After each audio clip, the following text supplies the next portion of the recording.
Dito sa mundo, ito talaga yung totoo, yung realidad na dapat alam mo at ng lahat ng tao.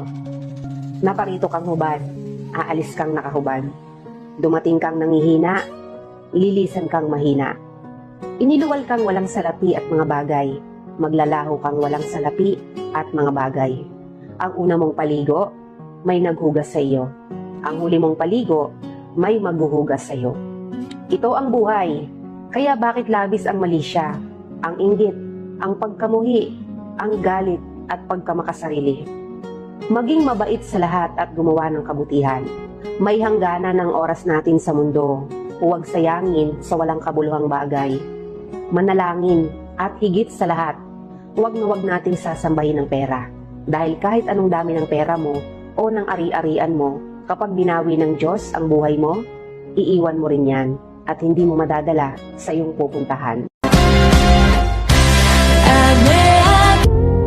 Pero kung usapang karanasan lang, baka hindi ka makasabay. Pinanganak akong mahirap, pero di ako mahirap mamamatay. Lahat ng bagay na meron ako ngayon, naabot ko yon sa sarili kong mga kamay. Hindi katulad nyo, nakalahat.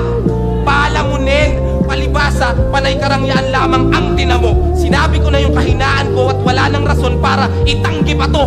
Hindi ako natatakot kahit ano pang panlalait ang iba to.